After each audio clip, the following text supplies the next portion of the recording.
this is an iHeart podcast. Guaranteed human. Then she says, have you seen a photo of my son? And I'm like, who is this person? Welcome to the Boys and Girls Podcast. Arranged marriage is basically a reality show, and you're auditioning for your soulmate. And who's judging? Only your entire family. I sacrificed myself to this ancient tradition, hoping to find love the right way. And instead, I found chaos, comedy, and a lot of cringe. Listen to Boys and Girls on the iHeartRadio app, Apple Podcasts, or wherever you get your podcasts. Hey everyone, it's Emily Simpson and Shane Simpson from the Legally Brunette podcast. Each week, we're bringing you true crime through a legal lens. Whether you want all the facts on the disappearance of Nancy Guthrie, or you still need to wrap your head around the Diddy verdict, we're breaking it all down step by step. And we're not just lawyers, we're also husband and wife. It makes for some pretty entertaining episodes. Listen to Legally Brunette on the iHeartRadio app, Apple Podcasts, or wherever you get your podcasts. When segregation was a law, one mysterious black club owner, Charlie Fitzgerald, had his own rules. Segregation in the day, integration at night. It was like stepping on another world. Was he a businessman, a criminal, a hero? Charlie was an example of power. They had to crush him. Charlie's Place, from Atlas Obscura and Visit Myrtle Beach. Listen to Charlie's Place on the iHeartRadio app, Apple Podcasts, or wherever you get your podcasts. On June 11th, 1998, a deputy from the Los Angeles County Sheriff's Department went missing. Hey, if they'll kill a cop and bury him, what are they going to do to me? What really happened to the missing deputy? Valley of Shadows, a new series from Pushkin Industries about crime and corruption in California's high desert. Listen to Valley of Shadows on the iHeartRadio app, Apple Podcasts, or wherever you get your podcasts. Oh, man. Oh, man. It's Behind the Bastards, the podcast about people who aren't good by people who are good. This week, our person who are good is Jamie Loftus. How are you doing? I'm doing good. It's real hot. I'm excited for the episode. It is hot, but you know what a random lady told me once in Georgia? What? When you feel the sun on your back, that's just Jesus smiling at you. Wow, that's a good positive spin for global warming. I like. There's just Jesus. For global warming. There's a good chance that lady didn't believe in global warming, so she was a white lady in rural Georgia. So there's not a lot of ways that story's going to end super happy. You know what a white lady in rural Georgia told me once when I tried to special order a hot dog? What was that? She said, "This isn't Burger King. You don't get it your way. Fuck off." See, I love that lady. I love her too. I'll bet that lady's based as hell. And then she gave me a gnarly hot dog. She gave me a really gnarly hot dog. It was wet. That's what you get for bringing your goddamn big city bullshit to her wholesome small town hot dog, whatever it was. I came in too hot. I was swinging my dick around at a diner. You're swinging your dick around at a hot dog shop, which is basically full of dicks already, so nobody's impressed. Yeah, like, it was disrespectful of me, and I was right to be told off. You go swinging your dick around at a Euro place. Well, that's pretty much perfect because a Euro is basically a pocket. You know, it's the most. True. You can. It's easy to start having sex with the hero. It's incredibly easy. A Euro or a hero, both of them very easy to fuck. Oh, both very fuckable. Yeah. Yeah. Although you have more opportunity to get like some hip work in with the Euro because the hero, it's just going to come out the sides, you know?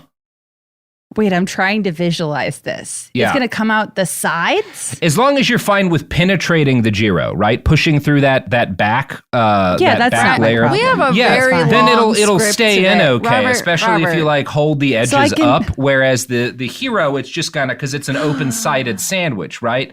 Hi. So that. Okay, the open-sidedness of it. Now I understand what you're saying. You're not going to punch your dick through the bread of the hero, though, because you can just fuck straight through, and they're usually longer than anybody. But I hope what's that guy? This out for TikTok. That's what's all that I'm fellow? saying. The guy who was really Wilt Chamberlain. Unless you're Wilt Chamberlain, then you might. Get off of Wilt. What the fuck? I learned who Wilt Chamberlain was through a Cartoon Network cartoon. Same. Only because yeah, Foster's Home for Imaginary Friends. Oh, I think I learned about him from an episode of, wasn't he? He was a guest on Scooby-Doo, right? Yes, he was. Yeah. Whoa. It was the mystery of the man with the enormous cock. Okay. The script, once again, the script is really long. It is almost 16,000 words. Yes. Mm-hmm. Just one more thing. I'm down to fuck a hero sandwich with a strap on. Sure. Good for know. sure. Absolutely. Without doubt.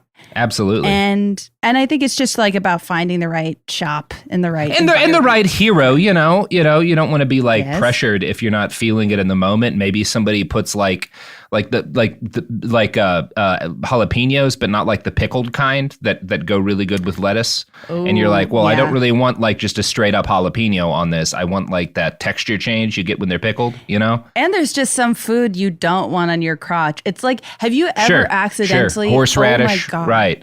Yeah. Have you ever accidentally put Dr. Bronner's soap on your privates? Absolutely. Yeah. Oh my God. After shaving for a party once. Horrible. No one told me. No, I didn't. Bad decision. The bottle famously has too many words. I'm not going to read that. No. But there are a couple of very important words. Don't put them directly onto your vagina. That peppermint shit, it burns like the god. Yeah. It's like fucking napalming your junk. I stopped listening when Jamie said it was wet. Mm-hmm. I was showering with someone, Robert, and I did that, and then I had to play it off. Like, no. It was humiliating. Oh, man. And then it's like, he saw what I had done, but I couldn't admit my mistake. I was too proud. This feels good. It feels like I want to stay here. Let's have breakfast. Yeah, I enjoy the feeling of my junk getting burned by a schizophrenic man's soap. Horrifying. Once again, I'm glad. It just feels nice just to say it out loud. I've never said it out loud before. I'm glad we're having this 5-minute long conversation before I've introduced the topic of the episode. But before you get to that, I just want to say that somebody please clip this out for TikTok for me. Yeah, let's become TikTok stars. Jamie, how do you, speaking of burning genitalia, do you think about goop often?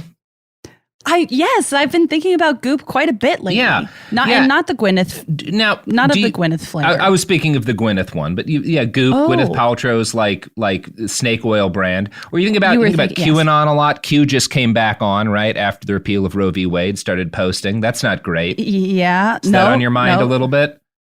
No, a little alarming. And literal Nazis, those are probably on your mind occasionally, right?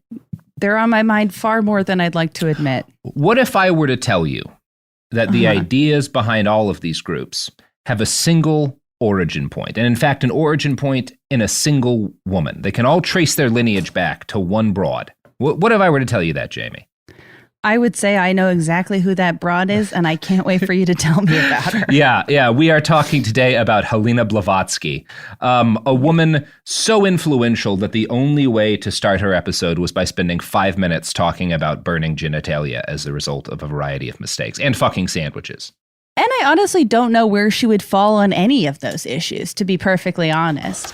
Well, that's interesting. We're going to get into this, but she would claim most of her life as a prominent figure that she was utterly celibate. But her biographer, at least one of her biographers, claim she was just like, as the kids say, she was balls deep in that Euro, Okay. Yeah. So she was in the Hero. Okay. I'm excited for this because she has, I know we're going to talk about it, but she has a jumping off point of the that directly intersects with the show I was just working on. Ghost. Yes. She started with some spiritualism stuff. Oh, yes.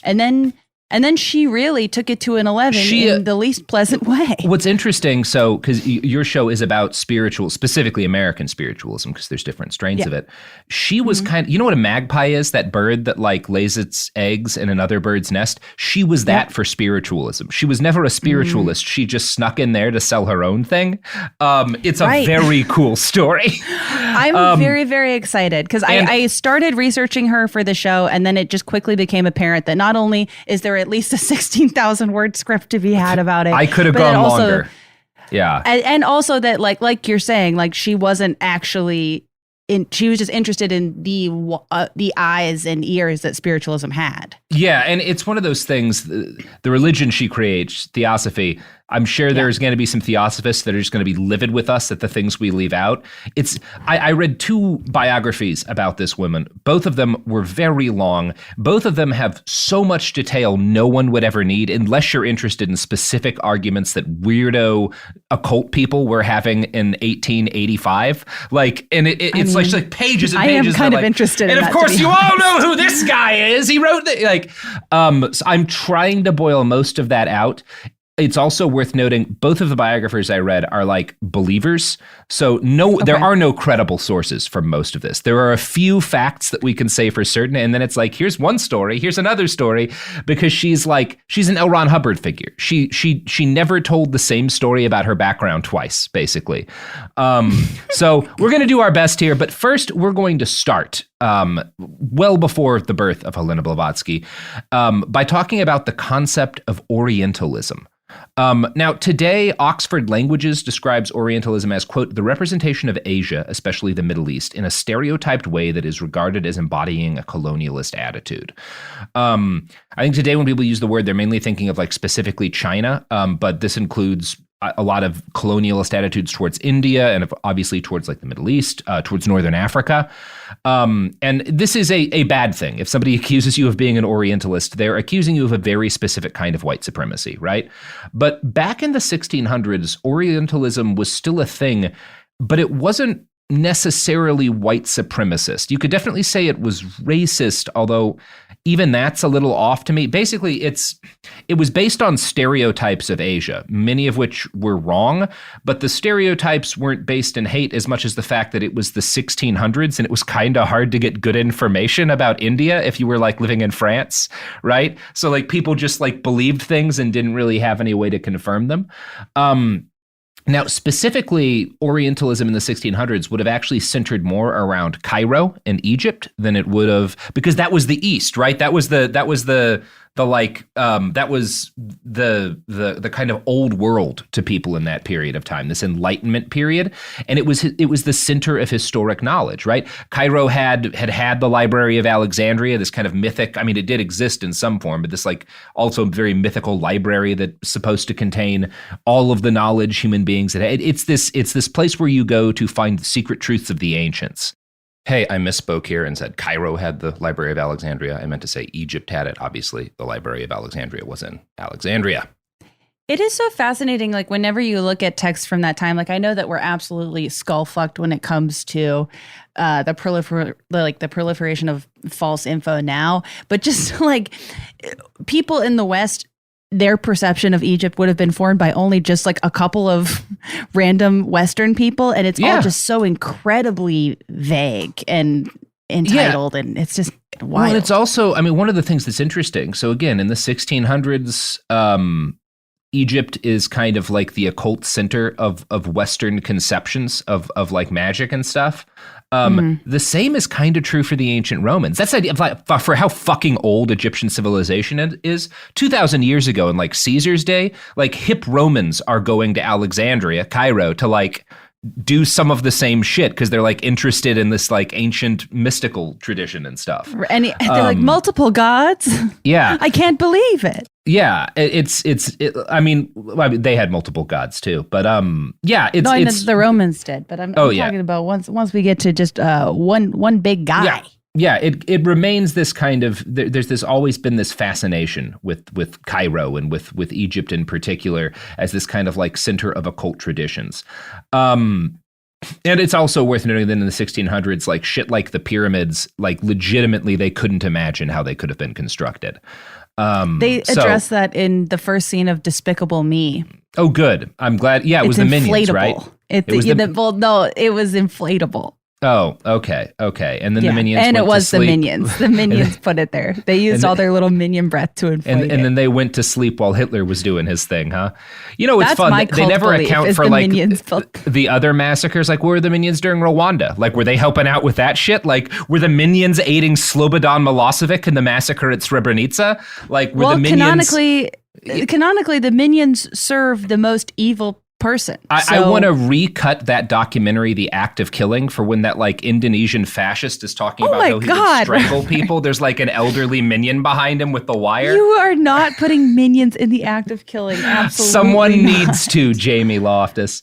So look, the way in which Europeans during the Enlightenment treat Egypt is not very different from how a lot of New Age truth seekers treat India today, right? Right down to the fact that like people from Europe would move there to like do fancy spiritual stuff. They do the Steve Jobs. Now, obviously, it is kind of like India's kind of the spot for that today, right? Particularly there's a couple of cities like Rishikesh where like white people love to go to like learn different sort of like Eastern spiritual traditions and whatnot. And a lot of white reason, spiritualists do that. Yeah, and Cairo is not so much, right? You don't hear of a lot of Westerners going to Cairo to like get involved in spiritual stuff today. And the reason why that switch happened, why kind of the capital of I guess what you'd call Western Eastern spiritualism moves from Egypt to India has a lot to do with a dude you've probably heard of named Voltaire. And Voltaire is real into this idea that there are sacred truths in like kind of Eastern and Asian religion and mythology that Westerners have forgotten. And specifically in a way that like he thinks gives them kind of moral superiority over Westerners. In Candide, he gives kind of the final word in the book to a Turkish dervish. In The Princess of Babylon, he depicts a golden age civilization on the banks of the Ganges. Voltaire was probably... Voltaire. Classic Voltaire. I know so much about him. I know every word. Yeah, you've famously got Voltaire's face tattooed across your lower back. Voltaire is not mainly something I associate with one line in the Princess Diaries one. Definitely not. So he was probably the best known and most influential Orientalist of his day, which was like most of the 1700s. This guy lived for fucking ever. He was born in 1694 and died in 1778. Pretty good run for that period in time. I think he had a lot of syphilis by the end there, but who didn't? I was like, right? Did he not go outside? How do you achieve that lifespan? He did all right for the day. I mean, that's doing pretty good for now. So one of the things that he wrote during his very long life was an essay on the spirit of nations, which listed China and India. He's kind of going through in a list what he views as like the oldest civilizations. And he lists China and India as the very oldest of civilizations. Now, Voltaire was not making any kind of archaeological argument here, certainly not in the sense that you or I would talk about today. He was instead arguing in favor of a concept in vogue at the time called diffusionism. Now, today we map cultural inventions like, say, the Phoenician alphabet back to specific origin points, right? At some point, a person or persons in Phoenicia made an alphabet and it became popular, right? In the same way that, like, at some point, some motherfuckers made an iPhone and it became popular. But diffusionists didn't think that that's how inventing stuff worked. They believed that there had been some great civilization in the past in which all great cultural inventions came from, right? There was some golden age. Yeah. Like an ideological Pangea situation? Like that's exactly what they think. That's exactly that's an interesting idea. I think diffusionists believe there had been kind of like a couple of civilizations in the past that everything came from. Radical diffusionists believed that all human culture and technology had like a single origin point.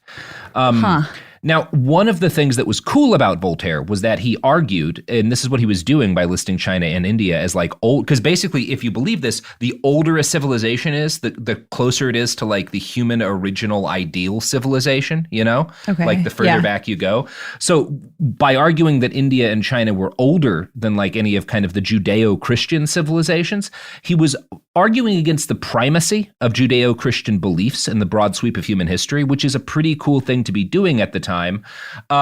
So when he listed India and China as coming before Judaism in his essay, he was making the claim that Christianity and Judaism were kind of copying or descending from older belief systems. Now, a thing that doesn't rock about this is that Voltaire also described the Jews as basically stealing their culture from other people. Right, I was like, that does seem... Yeah, exactly. There's it's good that like, okay, yeah, in the 1600s, probably Christian people needed a little bit of like a, hey, you're not the center of human development, right? That part's good. They don't like hearing that, Robert. They hate that shit. And the bad part is that Voltaire focuses a lot on the Jews and specifically them as stealing their culture from older cultures and not inventing anything of their own, which is a central pillar of anti-Semitism. Particularly Nazi ideology focuses a lot on like Jewish cultural theft. It's like a huge thing the Nazis are, which for a bunch of Christians is very funny. But anyway, whatever. I mean, well, outside of like just like bald-faced anti-Semitism, is there a reason that he does not accuse Christians of the same thing? Like, I think he kind of does, but he really just focuses on Jewish people. I'm not an expert on Voltaire, but he does spend. I think most people will agree he was a bit anti-Semitic. Now, anti-Semitic for the time, that's probably too much to say because it was everyone like there's regular pogroms and shit in this period, you know. So he's pretty in line with a lot of Europeans in this moment. I want to quote now from a fascinating write-up by Dan Edelstein titled Hyperborean Atlantis. Quote, "The Jews, as well as every other people that succeeded the civilization, which is like the golden age civilization everything comes from, merely perpetuated a complete cultural system, which they inherited from the primogenitors of human society. At a time when polygenetic theories about the origin of human races were rampant, radical diffusionism was further bolstered by the notion that only certain select peoples would have had the requisite qualities for inventing culture. According to Voltaire, these primogenitors of all human knowledge were Indian. This hypothesis was particularly seductive, as it could be extended to the most sophisticated aspects of human culture, namely the sciences. The belief in the super-sophistication of Brahmanic culture grew stronger after Sir William Jones's discovery of Sanskrit grammar. But even before the Asiatic researchers saw the day, Brahmanism was being hailed as the original science." And this is, you'll see bits of this today. If you listen to like people talk about the Bhagavad Gita, there's a lot of focus, particularly in the West, on like passages that could be talking about witnessing a nuclear weapon and stuff. And this even goes both ways because famously was Oppenheimer quotes from the Bhagavad Gita when he sets off the first atomic bomb, right? "Now I am become death, such and such, destroyer of worlds, yada, yada." But there's these drama queen. You can find a lot of conspiracies about like, oh, these things from the Vedas or whatnot, or these like bits of Indian art kind of look like they could be like a spaceship or something. And so maybe like maybe these ancient Hindu texts are talking about some like prehistoric war with an advanced human civilization that tore itself apart, and we're all living in there. It's a thing people talk about today, right? That's not a particularly common Hindu belief, but it's like a thing particularly Westerners will talk about today. So that's kind of like my big question so far is like when Voltaire and the Voltaire adjacents talk about India and Egypt, are they talking about the Western perception of Egypt? Is anything they're saying based in actual fact? There's usually 10 or 15% actual fact because you'll get like that's a lot of higher hit rate than a lot of people. A lot of it is like some for the Egyptian stuff, some Roman or some Greek like spent time in Egypt and like wrote about religious, and half of what they're writing is like maybe they saw some like worship, and half of it is like some dude at a bar told them about a ritual, and that all kind of gets like mashed together into like Herodotus writing about like what the Egyptians believed, and then a couple of thousand years later, some like European in fucking Paris or London reads that and like, off to the races we go. I'm hanging out at the wrong bars. The bar I went to last week said that overturning Roe v. Wade was good for me. I just didn't know it yet. Oh, well, sounds like a bar in Florida. Unfortunately, or Orange County, or parts of San Bernardino. It was Atwater Village. Shout out Atwater Village for having some anti-abortion old men. Continue. Yeah, that sounds right. So speaking of old men, Voltaire argued strongly that India, not Egypt, should be considered the font of civilization. So he's saying that like even the Egyptians are just kind of like copying off of this great original Indian civilization. And as you probably has occurred to a couple of people listening right now, the things that he's arguing about and that other like writers in the same vein are arguing about meshes pretty well with like the most popular myth in Western mythological canon, Atlantis, right? Okay. Yes. There's not. I had not made that connection, but yes. There's like this perfect golden age civilization with advanced technology that's like somehow got destroyed, and we're all descended from them. Like that's not that far off from how a lot of people interpret Atlantis. Now, the original myth of Atlantis comes from like Plato as written by some other dude, right? Like it's not. It's like not from the Michael J. Fox movie. Yeah, no, this is like when Plato got played by Ewan McGregor 20 years later. Or when Salvador Dali got played by Robert Pattinson. I feel like people don't talk about that. Oh my God, that did happen. What a batshit thing to do. Especially absolutely unhinged. If you are casting Dali, fucking Pedro Pascal is right there. And he has proven his willingness to grow a mustache. Oh, and he can actually do it. You know who didn't do it for the role? It's Robert Pattinson. Robert Pattinson, baby. It's that and Remember Me, iconically bad Robert Pattinson Incredible joints. shit. Absolutely outstanding shit. Good movie night vibe. Anyways, continue. According to Plato, is written by some other dude, Atlantis was the home of a very advanced people. Modern writers always take that to mean like spaceships and free energy. In Plato's day, advanced civilization meant like their aqueducts worked better, right? Like that's what he was not imagining starships. He was like, yeah, and they're really good at making water move. The roads don't get muddy. Fucking incredible at aqueduct shit. In time, Atlantis mutated as a myth into a pre-Egyptian globe-spanning civilization that had colonized the world in a manner similar to how Europeans had started to colonize it in the 1600s, right? The Atlantis myth kind of transforms to ape what Europeans are doing at the same time, right? Europeans see themselves conquering the entire world and colonizing it. And because these myths, like they kind of adapt the Atlantis myth in media res to be, oh, this happened before. And, you know, just there's confirmation bias. Right. Loving when people manufacture their own confirmation bias myths. Yeah. Galaxy brain shit. There's a lot of guys who are like super hard for this, or a good example, Sir Francis Bacon gets his like it's just coming constantly over fucking Atlantis in the early 1600s. And in the late 1700s, near the end of Voltaire's life, an astronomer named Jean-Sylvain Bailly decides to find Atlantis, right? This like, because they've decided because of folks like Voltaire, they don't really believe that Atlantis is this like Greek island anymore. And in fact, a lot of people are like placing it in the East, but nobody knows where it was. So they all very much believe in this place, that kind of its existence, especially if you imagine that you're going to find some artifacts that like maybe have some writing and stuff that looks Latin or something in there, its existence could kind of justify what you're doing in colonizing the world, right? If some previous civilization had ruled the world and you're kind of descended from them, you know, that's what a lot of people are thinking, right? So, it's so funny to me. It's like the fact that there were people looking for Atlantis back in the day, and people like it. They are just like the Bigfoot hunters of their time, basically. Look, and people act like it's the most uncivilized thing in the world. I just like, dude, this used to be a thriving industry. It's a dying industry. If I were at the point I am in my career now, in like the early 1990s, which was famously a period in which there were no problems, I would be doing nothing but looking for Atlantis and Bigfoot. Like, the thing is, it's not the silliest thing you could do. I don't like when it's treated that way. No, the silliest thing you could do is write a book about how history has come to an end. That's right, Fukuyama. Go look for Atlantis, motherfucker.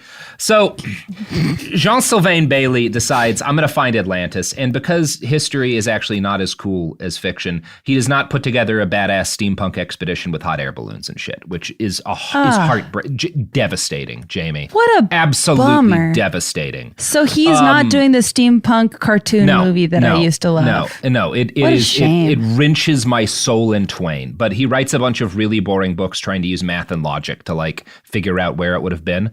Fucking yawn. I know. God. Fuck you, Jean-Sylvain Bailly. Like, go to suck a I didn't hero ask sandwich for homework. after it's been fucked. I want to go to Atlantis, bitch. Yeah. Okay. Come on. Anyway, whatever. In Bailey, we see the synthesis of the diffusionist trend with a new 18th century appreciation for the value of myths, previously rejected as being the beliefs of pre-rational civilizations, which is a fucked up term, but that's what they're talking about, right? They view earlier civilizations as pre-rational. I don't believe that's the case, because you can't survive as a hunter-gatherer if you're not pretty rational, but whatever. Scholars and in this also period, are even arguing that the West was rational at this time. Exactly. A stretch. There's a lot that's wrong with so it. Ridiculous. This is how they were talking about it. Scholars in this period, though, this is actually kind of in some ways a positive trend, where like a lot of scholars are going against this attitude that earlier civilizations had been like just fundamentally irrational and there's nothing to learn about their mythology. Scholars start to argue that like, well, no, there's actually a lot of truth in certain myths. That's why like they spread, and the aspect of this is healthy and so we should like study and appreciate the different mythologies and whatnot that human beings have embraced over time, because they can teach us a lot about ourselves. Instead, a lot of scholars decide like, well, this must mean that all of these myths are like branches of some great historic truth that has been corrupted over time. And if we can figure out like a secret set of codes that allow us to like peel away the parts of the myths that have gotten corrupted over time, you could unlock a sacred discourse that reveals the truth about history. So that's not so much. I think you said a sacred Discord for a second, and that was a very funny. There is a special Discord board that people are doing. There is now. Sorry.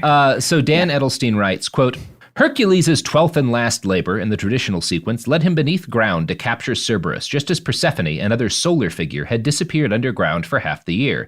These episodes and others, Bailey surmised, symbolized the complete disappearance of the sun. The inventors of the myth must therefore have lived at a latitude where the sun periodically vanished from the sky. Dismissing earlier theories about the location of Atlantis, Bailey thus reached the surprising conclusion that Atlantis lay near the North Pole, roughly where the Novaya Zemlya archipelago is situated. So you see what he's doing there. He's being like, number one, he's saying that like, well, because all of these myths have a common origin point and it's much older, it can't be like Greece, like it has to be older. The Hercules myths can't have just been some things some Greek dudes came up with when they were drunk as shit around a campfire. It has to originate from somewhere. So let's pinpoint within the story. They're talking about an eclipse, which must mean that they live near the North Pole. In some ways, you gotta hand it to him. It's very funny. It's very funny the way the logic works. Like, and you're seriously, also like, my dude, Africa is also here. Like there's other places we can explore and trace the myth. I mean, not explore, but again, it is funny that like this is one of those cases where the people earlier and who were generally wronger about a lot of things were right about the origin of civilization, or righter when they like proposed that it was in Egypt, because like it did start in like North Africa, like that's more or less North Africa and like bits of the Middle East, but it's like right? only like Egypt that is worth exploring. It's just so they go to the Hercules myth too. They go. I mean, Hercules clearly grew up in the North Pole, Jamie. I don't know if you've read Hercules. Look, would I watch that movie? 1,000,000% I would watch that movie. I like to think, I was like, what would be the like popular current myth that people could that once society collapses, that future cryptids can assume is based on truth? I'm like, is it Aragon? Is it? Yeah, let's have it be the ripoff of J.R.R. Tolkien. Like, let's have it be Aragon, or my favorite vampire story, Cirque du Freak. Let's have it be Cirque du Freak. There you go, Jamie. Have it. It'll be Cirque du Freak. That's our foundational myth. Also, I think that Santa Claus should start traveling around with Hercules.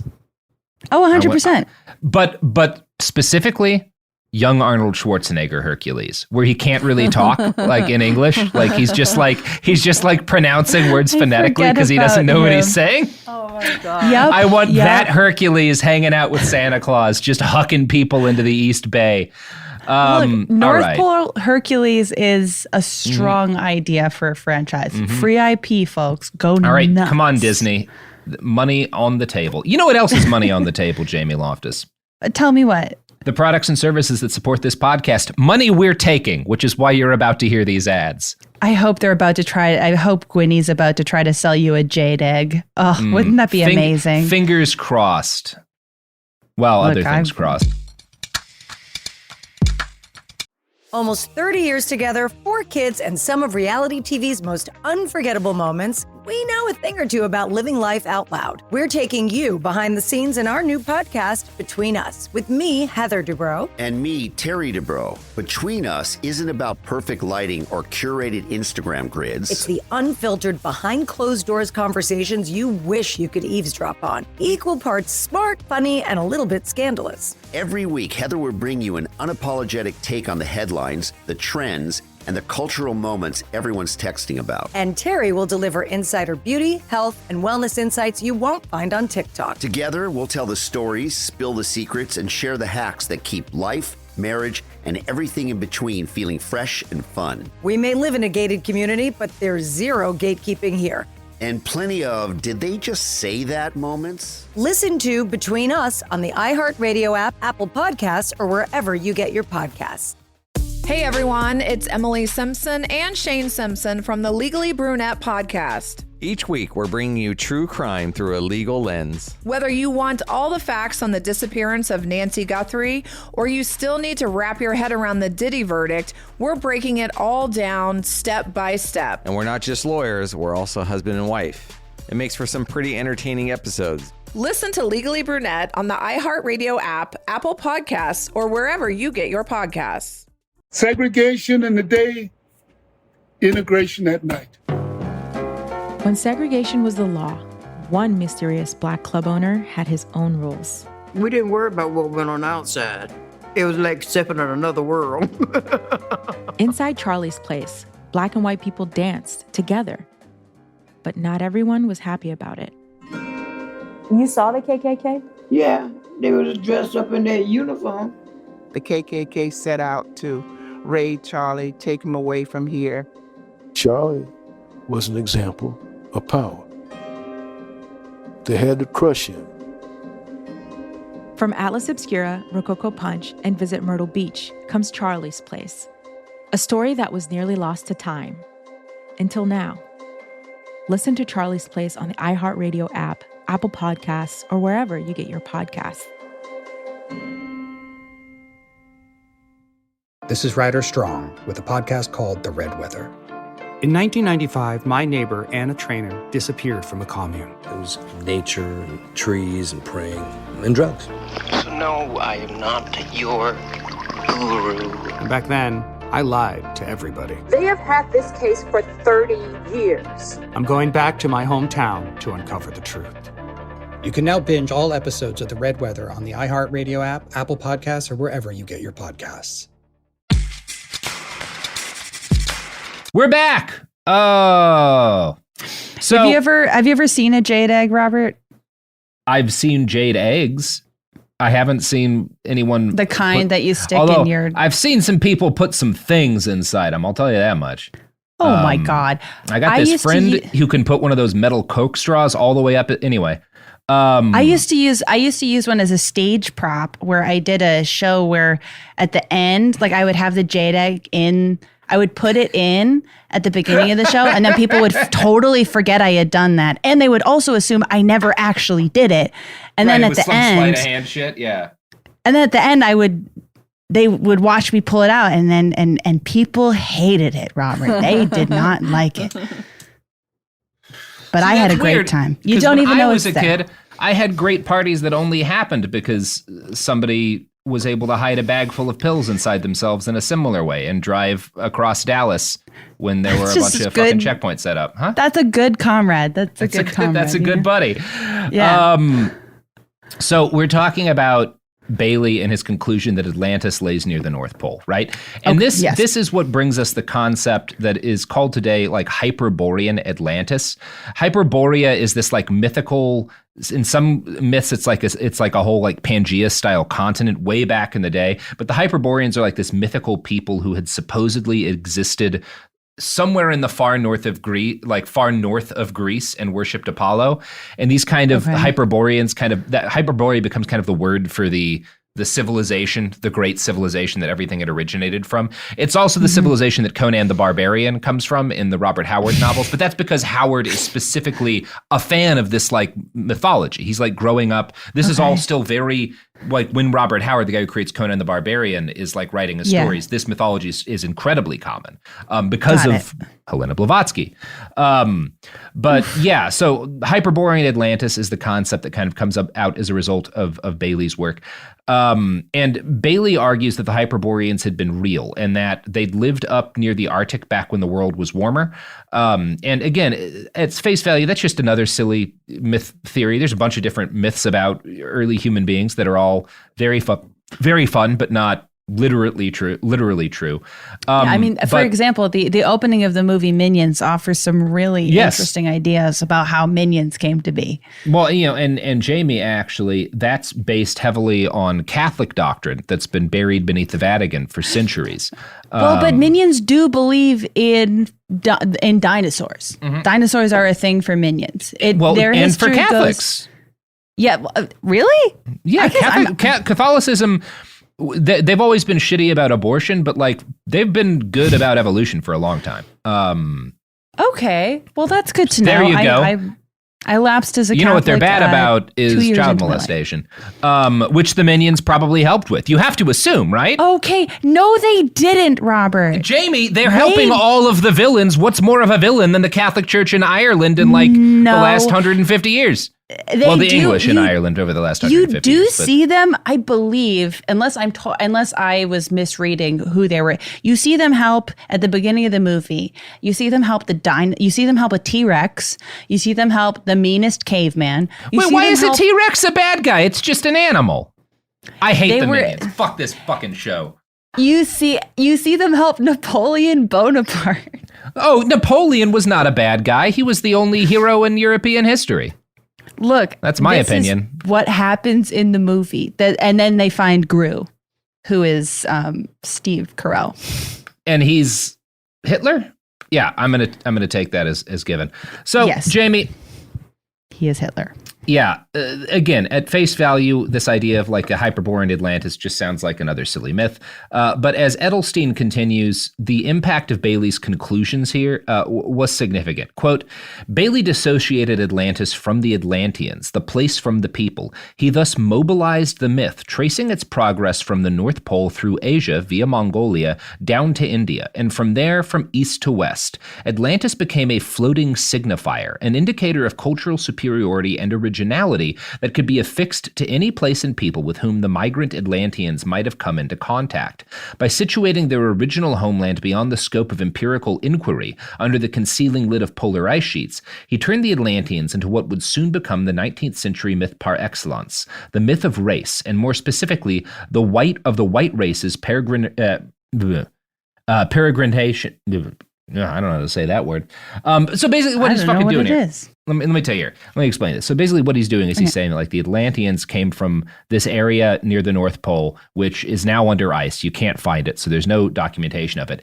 And after this great calamity, the Atlanteans migrated down like through China and then into India and then through the Middle East and then eventually to Europe, right? So that, number one, there's elements of like actual history that gels with, right? You have like the Indo-Aryans, we're not coming from the North Pole, but you have these like different groups of people primarily defined by like their language that do migrate from vast swaths of like of the globe over periods of time. And so there's bits and pieces of like evidence that shows like, oh, these people here, originally like came from, or at least people migrated down from this area. And like you can see evidence of that, which when you just have bits of it kind of seems to confirm, oh, there's this like migrating race that's bringing civilization in its wake, right? So basically a lot of white supremacists this will evolve into like the Aryan myth, right? That there's this like ancient Aryan race that brought civilization to Europe and it's being corrupted now, but there is this like original pure race that you can trace. And like the Nazis do trace them back to India. Funny how they always get back around to that. That's... Like, yeah. I mean, and it again, there's bits of actual, because there is like an Indo-Aryan like people that travel up from India and eventually make it into Eastern Europe and stuff. But it's not like what the Nazis are talking about. But the Nazis do. The Nazis send researchers to India to like the fucking Himalayas and shit to talk with people that they believed are like the ancestors of the Aryans. Like there's a lot. When are they doing that? In the 30s, 20s and 30s. There's an okay. SS, well, in the 30s particularly, once the Nazis gained power, there's an SS division called the Ahnenerbe, which is like the SS kind of occult history division. A lot of like historians and researchers are funded by the Nazis to go over into India and find evidence of the ancient Aryans, because the Nazis believe so strongly in this idea that there's this culture that are our ancestors that traveled through the world, and they've just been kind of like corrupted by mistakenly breeding, and like the Jews come into this at a certain point. So you just have to like send someone to find a scrap of information to create your confirmation bias myth. Yeah, and we can, I'm going to continue that quote now. We can now fully fathom the political thrust of Bailey's gesture. Rather than orientalize Atlantis, which is what Voltaire had done, he Atlanticized the Orient, making a snow-white Northern European people, the Hyperboreans, responsible for the cultural achievements and splendors of the East. He did not deny Oriental achievements. On the contrary, he bent over backwards to concur with Voltaire that Asian civilizations were truly awe-inspiring. But a Hyperborean Atlantis allowed him to credit a European stock with the foundation of these ancient cultures. So Voltaire's like, obviously, like, we in Europe are not so fancy and we shouldn't be as proud of ourselves. Look at how much like grander these civilizations in the East were. And Bailey comes along and he's like, yes, and it's because these white Hyperborean Atlanteans brought them civilization before they brought it here, when their civilization was like closer to pure, and that's why they had all these achievements. But it's still like white people, right? Yeah. Yeah, yeah. Okay, so Bailey's ideas did not gain tremendous ground in his time. Jules Verne actually mocks it. The whole book, 20,000 Leagues Under the Sea, is Jules Verne making fun of this guy pretty much. It's one of those things you don't catch now because like it's this argument between dudes who've been dead for 150. Yeah, but Verne is kind of like mocking Bailey specifically in that book. I always enjoy something like that where you're like, yeah, you could read like when do you find out The Wizard of Oz is an allegory for something that you're like, well, I didn't know about these agrarian like what, this is not relevant to me. But at the time, people were like, oh, he got their asses. Well, and that is the mark to me of like great, like you know, shitty fiction. It's very obvious that like, this is just some like stupid political rant. And if it's really good fiction, you know there's probably some dumb political rant there because all authors do that kind of shit, but you don't notice it. It's like Tolkien was actually extremely angry about Tory fiscal policy. And that's really what he's talking about when he discusses the delineation of the different Orcish peoples from the elves. It's all I don't know enough about Tory economic policy to continue this joke. That was a lie. I've not found the patience in this lifetime to dive into Tolkien lore. I don't think it's going to happen for me.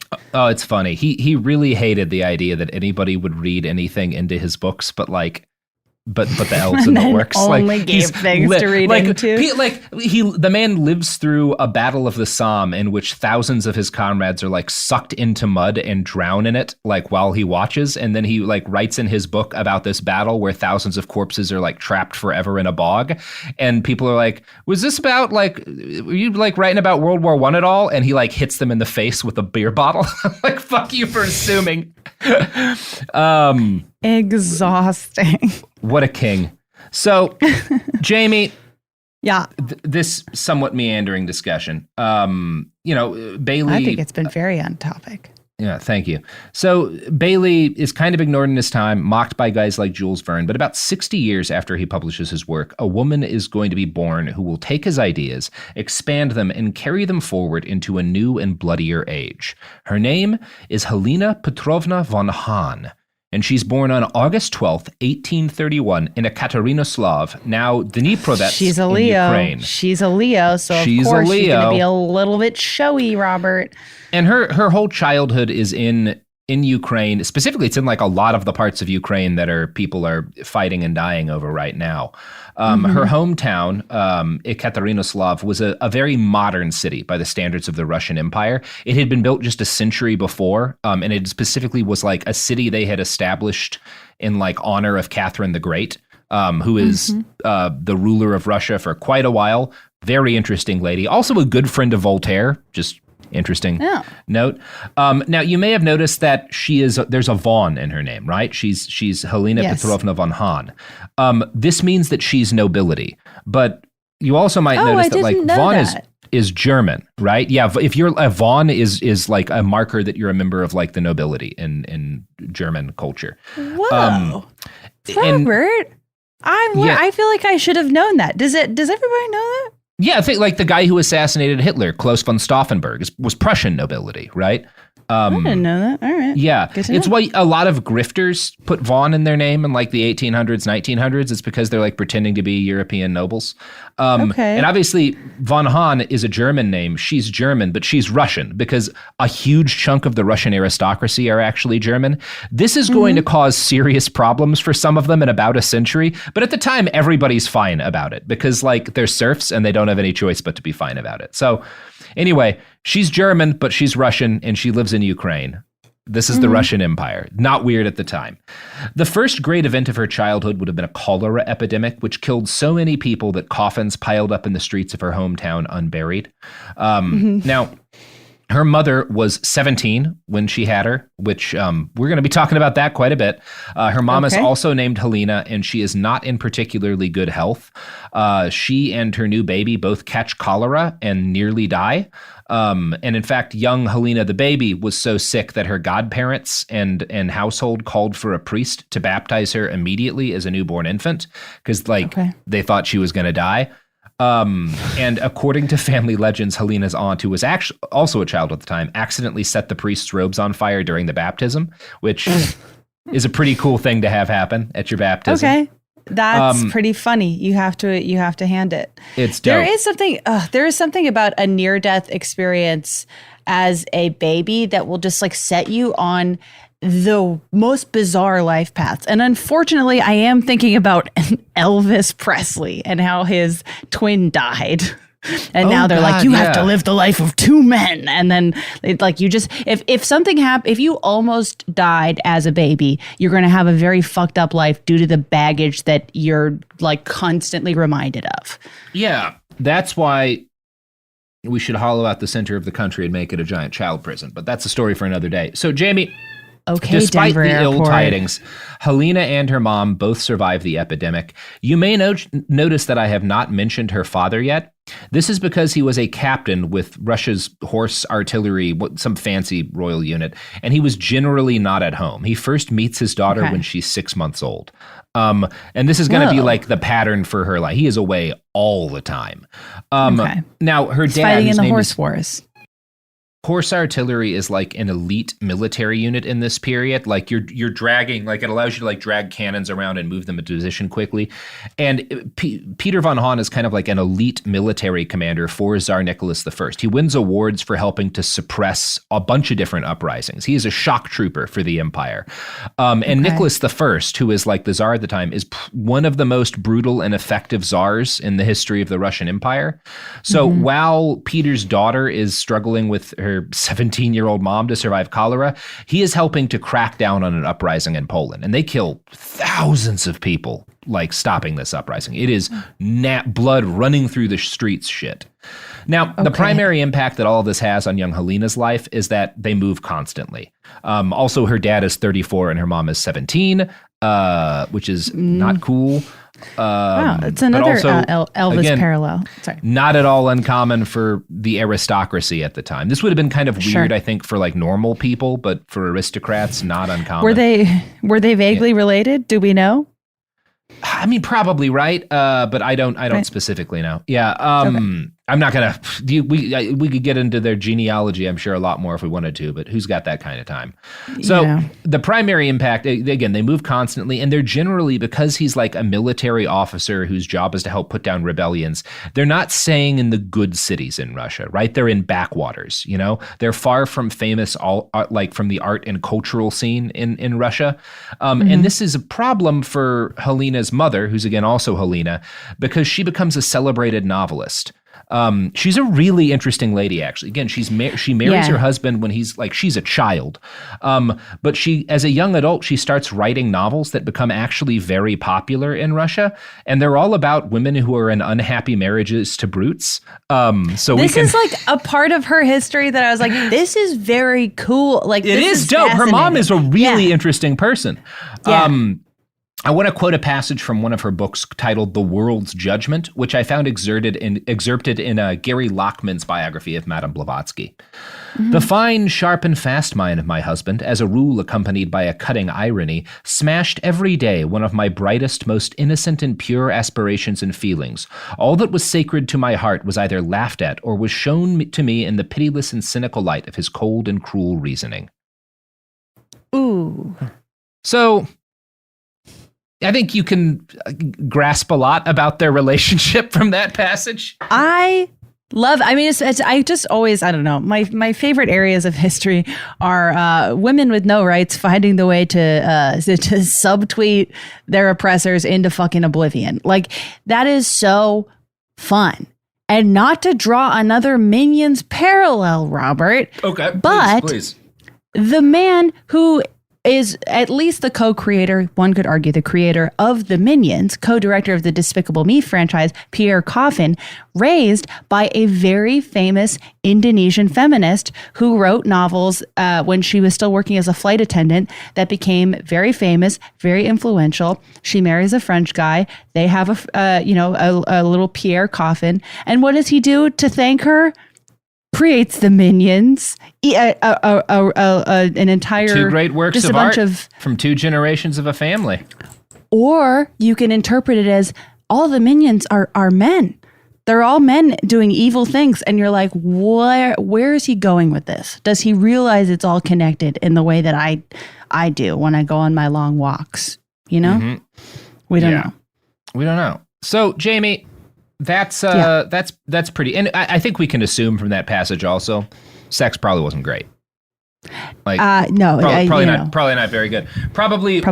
I'm gonna guess Peter worse at sex than say a hero sandwich, a foot long Subway sandwich. One of the ones on the that herbs and spices bread. Herbs and spice. Well, that's the best bread to fuck. If you're going to fuck some bread, you want to be fucking that herbs and spices, you know? That's the best bread, but I feel like it might have a Dr. Bronner's kind of effect on the genitals. It's going to be a little peppery. That's why you have them add extra mayo. Yeah, you really need to wash right away. Yeah, you want and wash with mayo, right? It's like washing your eyes out with milk if you get don't do that if you get tear gassed. I'm sorry, I don't even want to spread that. Funny though, right? So I don't know. Funny. Anyway, Helena, the mom, was never in, because again, they're both named Helena, was never in good health. So she doesn't ever fully get better from getting horribly sick, and they move constantly, which is bad for her health. They live in army housing, which isn't good either. Although she and her baby still have, like, again, they're rich. They have a small army of servants at their beck and call. So it's like hard, but not hard compared to how most people in Russia would be living at the time. When she was 2, when Helena the baby, our Helena, was 2, her mom, also Helena, has another baby named Sasha, who dies immediately, which was tradition for roughly half of babies at the time. And you know who else kills babies roughly half the time? Is it the people who sponsor this show? On their special child hunting island off the coast of Indonesia. That's been leaving a chicken with its throat slit on my front porch every week for 6 years. I can't pay them to stop. That's right, Jamie. You know why they're doing that? So you keep your mouth shut about the child hunting island off the coast of Indonesia. Oh my God. You're right. And here we are. It's never going to end.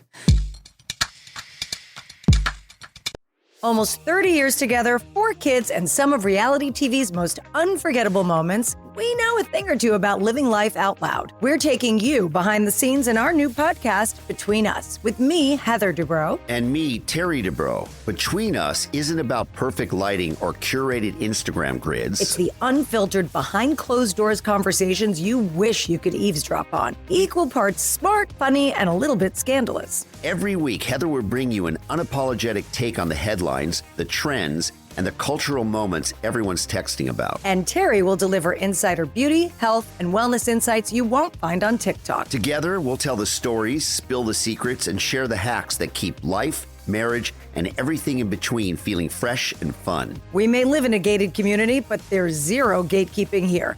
And plenty of did they just say that moments? Listen to Between Us on the iHeartRadio app, Apple Podcasts, or wherever you get your podcasts. Hey everyone, it's Emily Simpson and Shane Simpson from the Legally Brunette podcast. Each week, we're bringing you true crime through a legal lens. Whether you want all the facts on the disappearance of Nancy Guthrie or you still need to wrap your head around the Diddy verdict, we're breaking it all down step by step. And we're not just lawyers, we're also husband and wife. It makes for some pretty entertaining episodes. Listen to Legally Brunette on the iHeartRadio app, Apple Podcasts, or wherever you get your podcasts. On June 11th, 1998, a deputy from the Los Angeles County Sheriff's Department went missing. It's an all-out manhunt for John Auger. Every search and rescue team in LA County has been called in to help. Within days, tips started flooding into the sheriff's department. The rumor around the drug scene was that a deputy was taken care of. Is this the story of a man who just got lost in the desert? Or of a cover-up inside the nation's largest sheriff's department? A homicide captain saying, "Detective, do not find out if this guy's guilty or innocent." Who does that? Valley of Shadows, a new series from Pushkin Industries about crime and corruption in California's high desert. Do you have any advice for us while looking into this disappearance? I wouldn't do it alone. Listen to Valley of Shadows on the iHeartRadio app, Apple Podcasts, or wherever you get your podcasts. This is Ryder Strong with a podcast called The Red Weather. In 1995, my neighbor, Anna Trainer, disappeared from a commune. It was nature and trees and praying and drugs. So no, I am not your guru. And back then, I lied to everybody. They have had this case for 30 years. I'm going back to my hometown to uncover the truth. You can now binge all episodes of The Red Weather on the iHeartRadio app, Apple Podcasts, or wherever you get your podcasts. We're back. Okay. After making Sophie mark a bunch of places in the episode to bleep out the name of Cool. I like how you keep calling her Helena the baby. Yes. It does make her sound like a TikTok rapper. Helena the baby. It does make her sound like a TikTok rapper. She would have, oh my God. I have to say, of all of the bastards we've talked about on this show, easily would have had the best TikTok. I do see what you're saying, unfortunately. She would have, we'll get to that. She would have I mean, her legacy lives on TikTok, unfortunately. But now, Saddam Hussein, that's a Twitter head. That's a Twitter guy. You get Saddam on Twitter, ain't nothing else happening on Twitter. Oh, man, that would have been a good time. He would be making... He would be using the thread emoji often. Yeah, for sure. Oh my God. It would have been incredible. So after this, the family moved briefly to St. Petersburg, right? They get stationed there for a year or two, which thrills Mom Helena because St. Petersburg is like the cultural center of Russia. This is when her literary career is starting to take off, and she's able to go to art galleries and fancy parties and sit at salons with other adults who aren't drunken soldiers. This is her dream life. She finally gets to live for the only 2 years or a year or whatever that she will actually get to be anything close to happy. When baby Helena is 6, Peter tells them that they're going to have to move again to the middle of nowhere to brutalize people. And this time, Mom Helena says no. She refuses to move with her husband and go with the army, basically.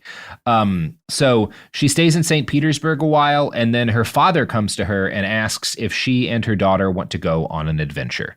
Now, Helena's maternal grandfather had been made a trustee for the Kalmuk, which was a wandering tribe of horse riding warriors who the part of the area that they lived in, they had a moving city and stuff that they took with them, and part of the area that they live in is in Russia. I think they go to a number of places, but like they live like within kind of the bounds of the Russian Empire because it's big. And there's different kind of rules for tribal peoples. And one of the things is you've got like this guy who's appointed by the government to be the intermediary of the tribe and the Russian government. And Helena's maternal grandmother gets that job for this group of like horse riding warrior nomads who are also Buddhist, right? So again, Russia's very fucking big. So he takes his daughter and his granddaughter on a journey to a city called Astrakhan in the very distant steppes where the Kalmuk are like camping out. And young Helena, as like 8 years old, gets to spend time in direct contact with Buddhists. This is her first experience with Eastern religion, and this legitimately happens. Gary Lockman writes, quote, "Here the young Helena Blavatsky was exposed to the Mongolian Lamaic system and had her first taste of Tibetan Buddhism. Her mother, too, was inspired by the meeting and later wrote a novel about Kalmuk life, which was translated into French. The prince spent his days in prayer in a Buddhist temple he had built himself. The colors, the images, the incense, the strange words murmured in an unfamiliar tongue must have made a deep impression on the 6-year-old, I guess she was 6, who had already led a remarkably adventurous life. Blavatsky would later say that her interest in Tibet began at that time." So, and again, Tibet is this kind of mythical place. It is a real place, but like you can't go to Tibet if you're like a Westerner. It's closed. But you know, this guy, Tibet's, you know, obviously like kind of one of the centers of Buddhism. And so this like horse nomad prince is like talking to this little girl about Tibet, and she kind of falls in love with, you know, Eastern religion and mysticism. And after this period of time, which legitimately sounds like a pretty rad experience to have as a 6-year-old, the family all wind up back together with Peter in Odessa, mainly because Helena, the mom, is really sick again, and Odessa has these mineral baths that are thought to be good for her health. Like most I love old school rich people. It's like you just go sit in some salt water. You'll be fine. It'll be good. You're like, just go do rich people shit. People are idiots back then, so they just go sit in baths when they could take simple prescription medicine any of us could get from a pharmacy today. Like, go to Walgreens, dumbasses. Sorry. Did you not consider going to CVS? Yeah, motherfuckers. Fucking loser. Your death's on you. I don't even care. Like, it takes 10 minutes. We're about to get canceled. Yeah, we are. Yes. Yeah. So she probably had what's the thing? It was like consumption, I think is generally like what people assume she had, right? They just kind of describe her as sickly. So she had some sort of like chronic lung illness that eventually kills her. That again, you could probably knock out in like 10 minutes today. Anyway, she dies in 1842. Her baby Helena, now the only Helena, was 11 at the time. Her mother was 28 years old when she died. Wow. Like, yeah. So has her kid at 17. She got her novel. She got her novels done before. That's impressive shit. Mm-hmm. That's impressive shit. Yeah. And probably what killed her ultimately was the fact that her doctors kept taking all of her blood. Because again, medicine's not great in 1842. She dies in her mother's arms, which is one of the saddest ways a 28-year-old can die. Yeah, that's not great. Her mother, who's probably like 48. God. So Helena was presumably, like, you know, the daughter Helena was presumably pretty devastated. The baby. Life goes on though, and soon she and her siblings, she has 2 siblings now, are all sent to live with her grandparents because army dad's not going to take care of him. Like, he's not going to be a single army dad. Like, no, they're going to go live with grandma and grandpa. Who is he? Gru from again, Despicable Me? In fairness, these are all rich people. So they're staying with their grandparents at like basically a castle, you know, like they're living in like a mansion type palace deal, you know, in kind of like the easterny, well, not east for Russia, but east for Europe part of Russia. Gary Lockman writes, quote, "She was, according to her sister Vera, the strangest girl one has ever seen, with a distinct dual nature. One side of her was mischievous, combative, and obstinate, while another was mystical and metaphysically inclined, characteristics that those who got to know the mature Helena Blavatsky would agree on. Her aunt Nadia, just a few years older than her, tells us that from an early age she was sympathetic to the lower classes and preferred to play with the servants' children rather than those of her own class, and often made friends with ragged street boys. This solidarity with her social inferiors wasn't uniform, and she once had to apologize to an elderly servant whom she had slapped." And again, Lockman likes Blavatsky and defends her, so it's very funny that he's like, she loved the poor. She did slap that guy. She loved the poor. Well, I also like how it's included in text that, well, she apologized, so, she must have just been having a bad day. Jesus Christ. Yeah, I mean, she was made to. He does say she had to apologize, right? So we're not. So also she didn't mean it. So also she did not mean it. Slapping that. I mean, again, this is why the servants are a bad thing to have, because any kid who has a chance to slap an adult and get away with it's going to try. That's just being a child. I mean, that is true. Yeah. So, again, Lockman claims a lot that she deeply loves the poor and the lower class. I don't see any actual documented evidence of that at all. And the fact that even he is like, yeah, she would slap around the servants makes me wonder if maybe she wasn't playing with the servant kids just because they had to do what she told them because she's the noble girl. I don't know. I do appreciate that he left it in anyways, even though it directly undermines his point. I'm like, okay, not the worst journalism, but I mean, the logical thing to do would be to just simply omit that. But yeah, I mean, like all of these people who write about Blavatsky, he's enthralled by her, but there's so much shady shit she does. He can't keep it out. So there's these moments where you can tell he has to include something negative about her, even though it hurts him. Anyway, it's very funny. All of these books about Blavatsky are a little like that. So there is some ample evidence, though, that she was kind of a pretty, what I would call a fun kid. The most detailed stories about her, it makes her sound like the proto Wednesday Addams. Right? She's constantly hearing spirits and ghosts. The family manor that she grows up on, there's this subterranean basement system that she spends her time exploring. She's often found down there by manservants sleepwalking or talking to invisible companions. So servants will find her wandering the catacombs talking to ghosts. Yeah, that's dope. That's a cool kid. Shit I like. Yeah. That is She frequently played with beings no one else could see, who she called the hunchbacks, and sometimes she would threaten other kids to sick her invisible friends on them if they didn't do what she said. And I bet they totally believed. Oh man, witchy kids are so funny. She does sound pretty cool. Yeah, that's a great use of child ghost power. That fucking rocks.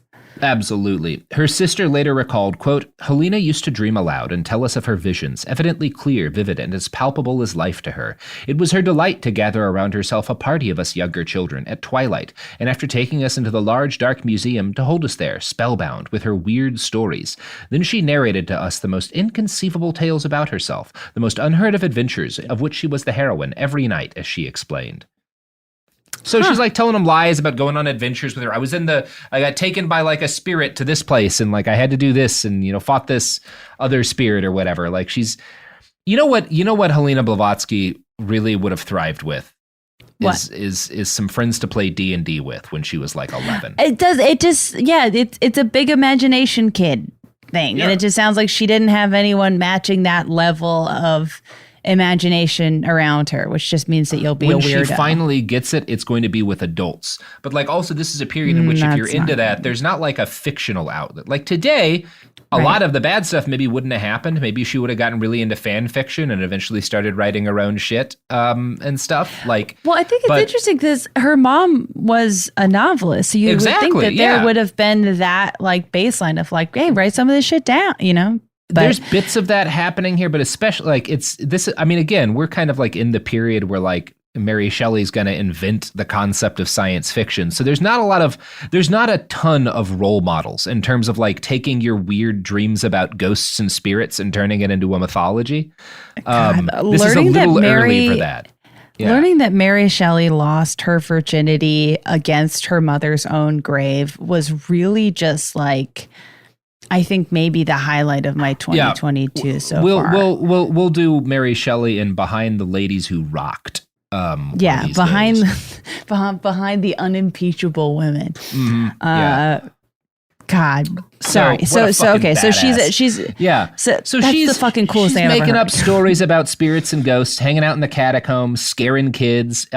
Pretty dope.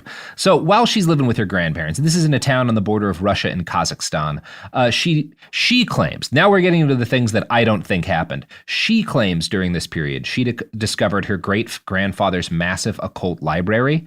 Now I want to read you how one reasonably credible account written for an unpronounceable Polish magazine by Tomasz Stawiszyński describes it. Okay. Quote, there she found hundreds of decaying books by the 16th and 17th century masters of alchemy and hermetic philosophy, such as Paracelsus, Heinrich Cornelius Agrippa, and Heinrich Kunrath.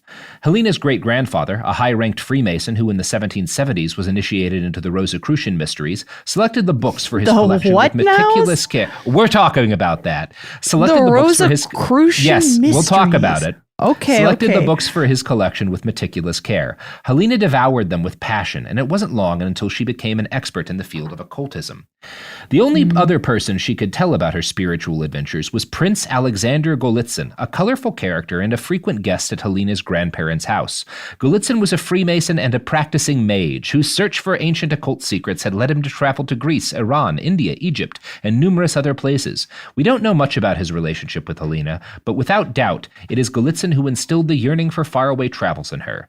Helena wanted to seek out the unknown, the magical, the mysterious. Now, there is a lot going on in those paragraphs. So, That is. Yes, Sorry, she's hanging out her as like me. a 15-year-old girl. Her best friend is a prince wizard, the wizard Prince Golitsyn, which is pretty cool.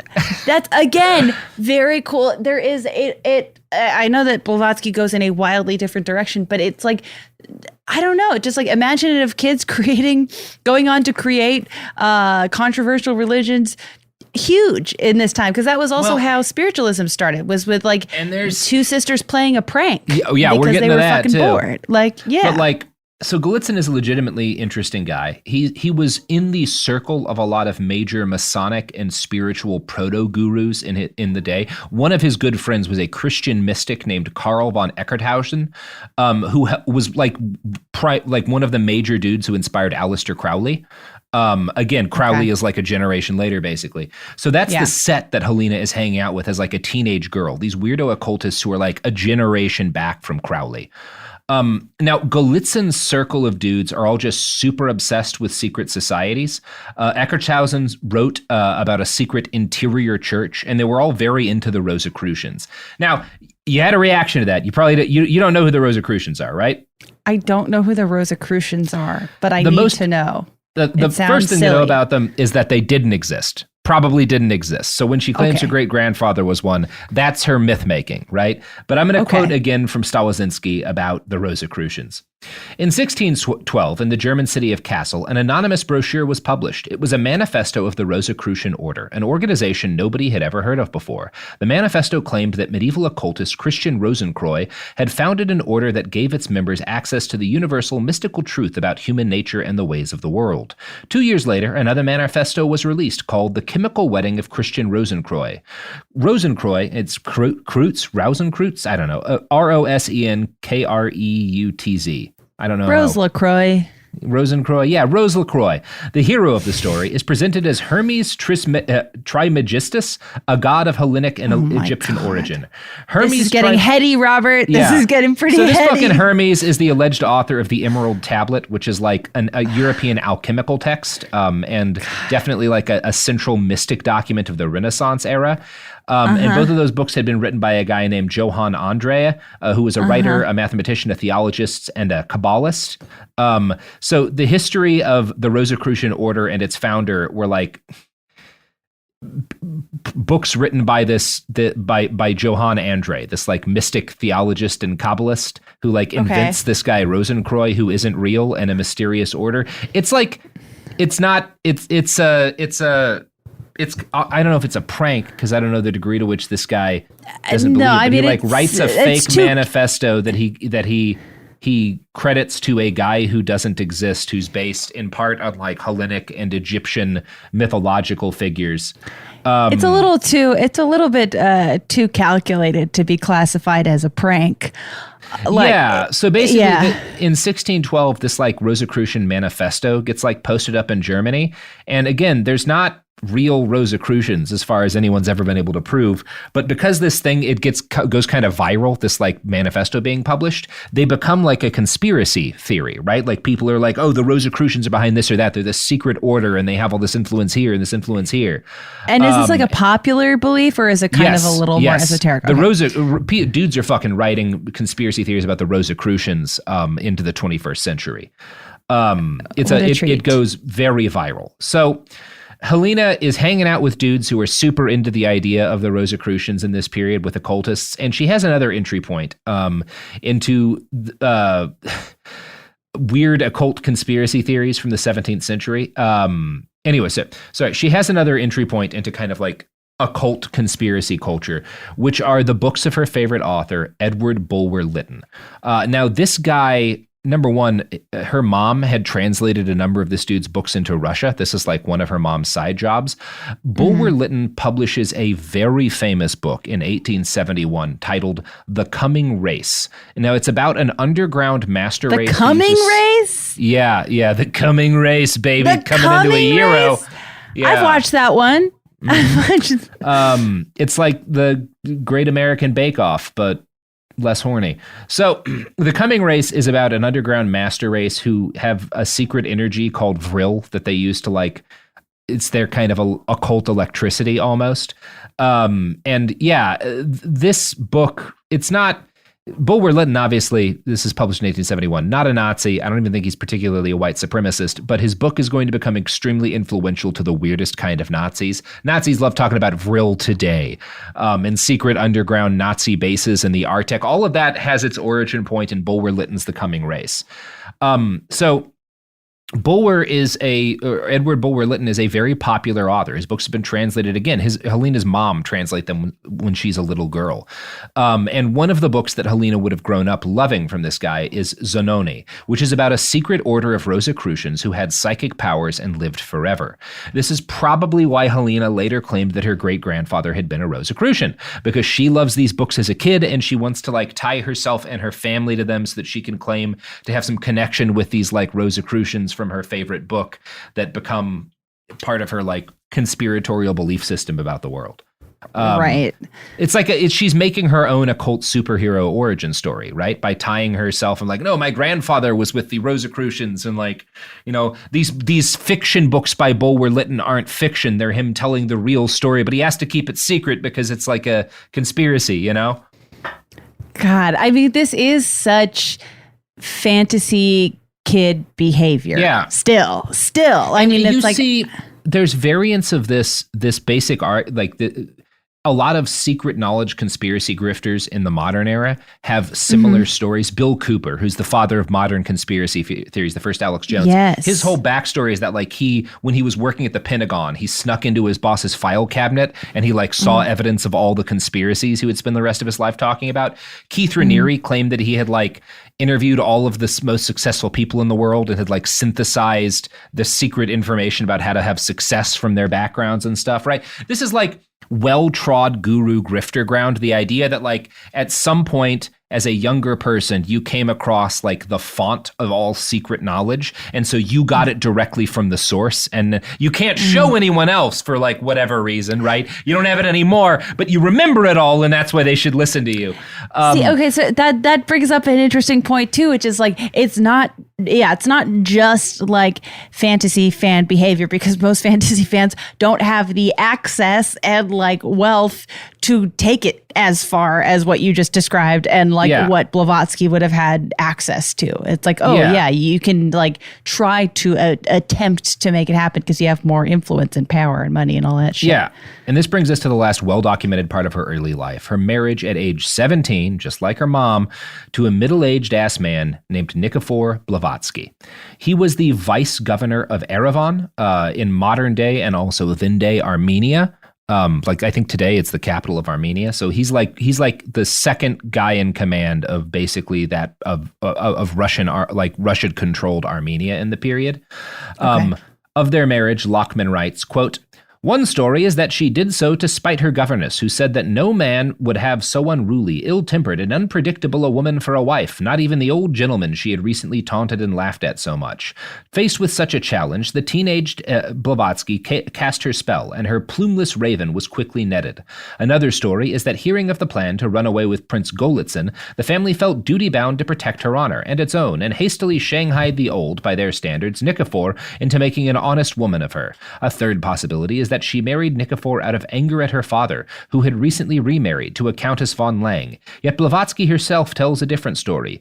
Prince Golitsyn, it seems, wasn't the only one who took her mystical passion seriously. In the letter to her friend Prince Alexander, I'm not going to try to pronounce that last name, mentioned earlier, she wrote, "Do you know why I married an old Blavatsky? Because whereas all the young men laughed at my magical superstitions, he believed in them. She explained that her suitor had so often talked to me about the sorcerers of Yerevan, or the mysterious science of the Kurds and the Persians, that I took him in order to use him as a latchkey to the latter." Right? So number one, there's a myth that or some people will argue she and Prince Golitsyn had like a thing, which by the way would have been him molesting her because she would have been like 16, but whatever. I was just saying, and that's that her family very statutory. Marries her off to another middle-aged man in order to get her away from this prince. She claims that no, I took advantage of this guy. I married him because I wanted to get over to like these Armenian and these Kurdish and Persian mystics, and he was a powerful man in that area, and I knew he would like open the door to me getting into there. I actually think she's probably telling the truth about that. She has this guy kind of wrapped around her finger for most of the time that he's alive. I don't have trouble believing that this was a calculated move on her behalf. He's good at that.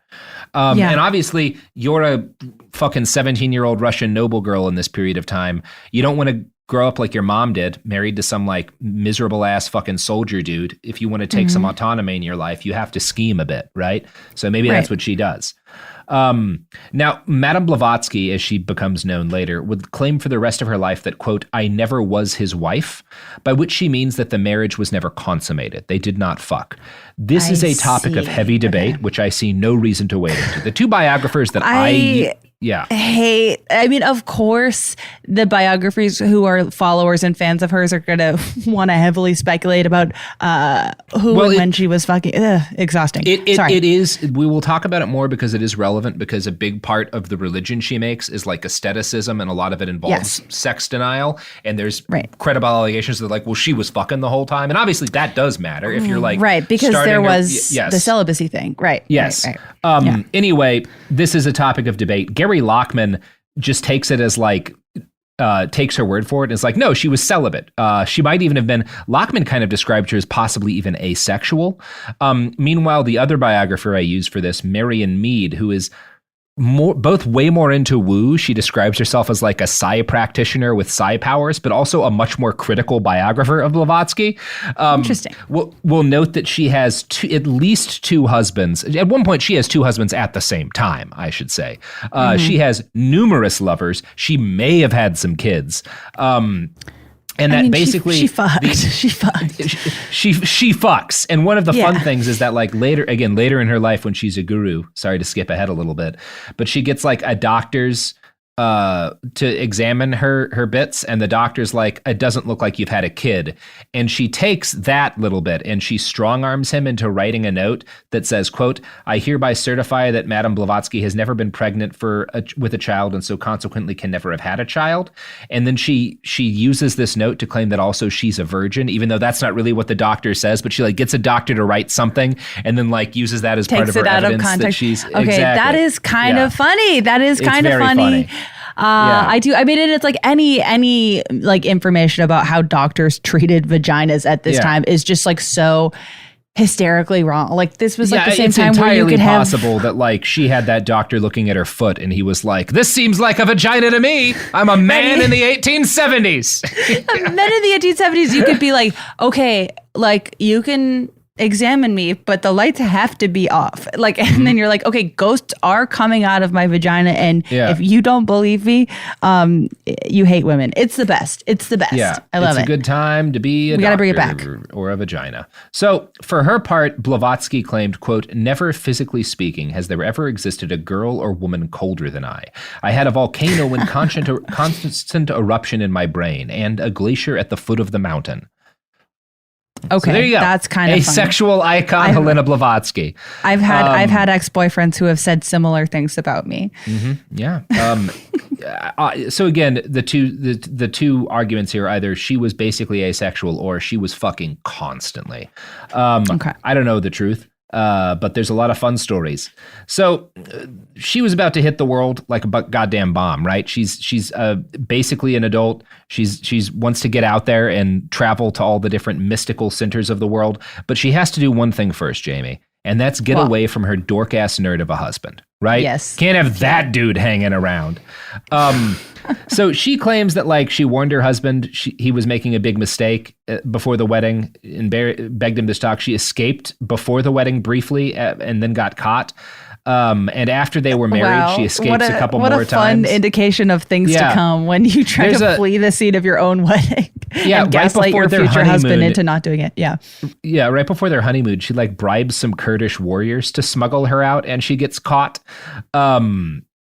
I think she might have made it to Iran.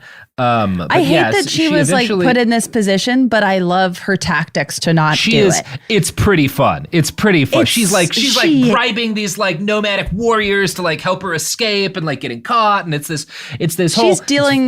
She's like dealing with misogyny with a real dramatic flair. She is wild. It's pretty wild stuff. So she gets caught again. For a while, she's under constant guard in her husband's palace.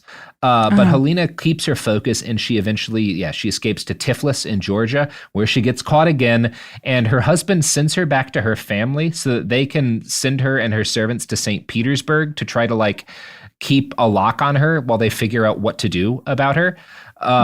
So like she's basically supposed to be traveling with her servants to St. Petersburg to be like locked up somewhere until they can break her spirit.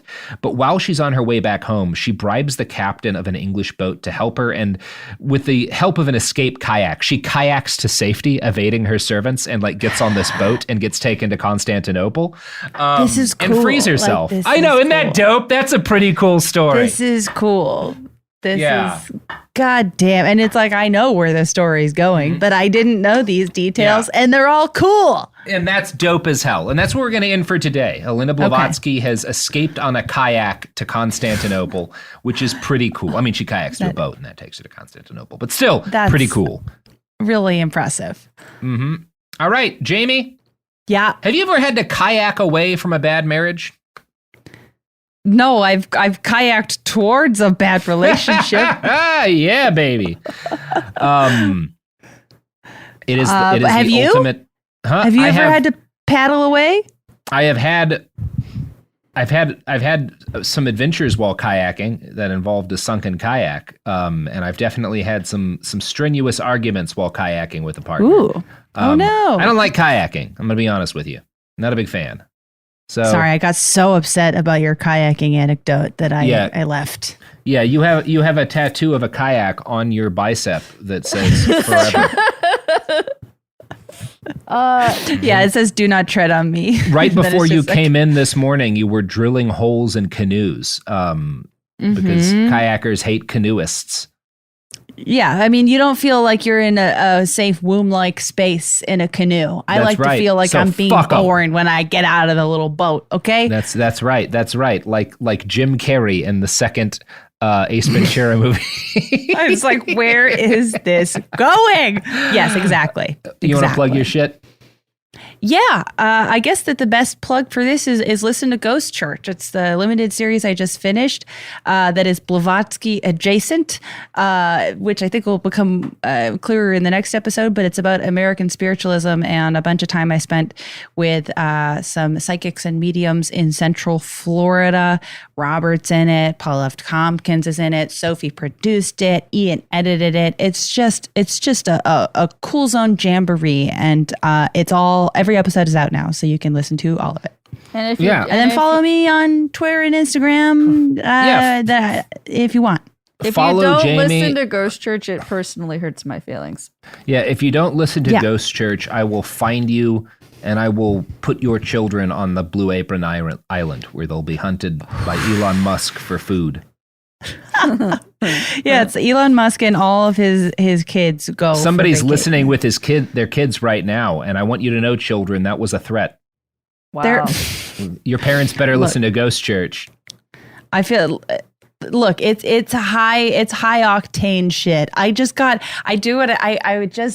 still cut and check Apple Podcast reviews sometimes, and I checked them, and I had one that said, I liked the whole show, but I'm going to stop listening now because Jamie wants the Supreme Court to be abolished. But they still gave me 4 stars. I just lost 1 star. I mean, that's fair, though. Incredibly based, I think. Look, I was like, that's pretty fair and balanced. Yeah, I have to give credit where it's due. Look, they understand that this isn't the content for them, but they're not going to punish your show for it. They're like, look, I enjoyed the whole show, but we have a personal disagreement, and I have to dock you a star. I'm like, all right, you know what? Yeah, thanks. Fair. Look, you know what? Good for you. Good for them. For all of Good us. for them.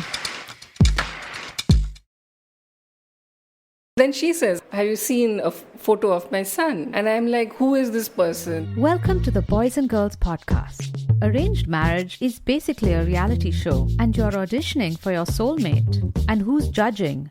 Only your entire family. I sacrificed myself to this ancient tradition, hoping to find love the right way. And instead, I found chaos, comedy, and a lot of cringe. Listen to Boys and Girls on the iHeartRadio app, Apple Podcasts, or wherever you get your podcasts. On June 11th, 1998, a deputy from the Los Angeles County Sheriff's Department went missing. Hey, if they'll kill a cop and bury him, what are they going to do to me? What really happened to the missing deputy? Valley of Shadows, a new series from Pushkin Industries about crime and corruption in California's high desert. Listen to Valley of Shadows on the iHeartRadio app, Apple Podcasts, or wherever you get your podcasts. Hey everyone, it's Emily Simpson and Shane Simpson from the Legally Brunette podcast. Each week, we're bringing you true crime through a legal lens. Whether you want all the facts on the disappearance of Nancy Guthrie, or you still need to wrap your head around the Diddy verdict, we're breaking it all down step by step. And we're not just lawyers, we're also husband and wife. It makes for some pretty entertaining episodes. Listen to Legally Brunette on the iHeartRadio app, Apple Podcasts, or wherever you get your podcasts. When segregation was a law, one mysterious black club owner, Charlie Fitzgerald, had his own rules. Segregation in the day, integration at night. It was like stepping on another world. Was he a businessman, a criminal, a hero? Charlie was an example of power. They had to crush him. Charlie's Place, from Atlas Obscura and Visit Myrtle Beach. Listen to Charlie's Place on the iHeartRadio app, Apple Podcasts, or wherever you get your podcasts. This is an iHeart podcast. Guaranteed Human.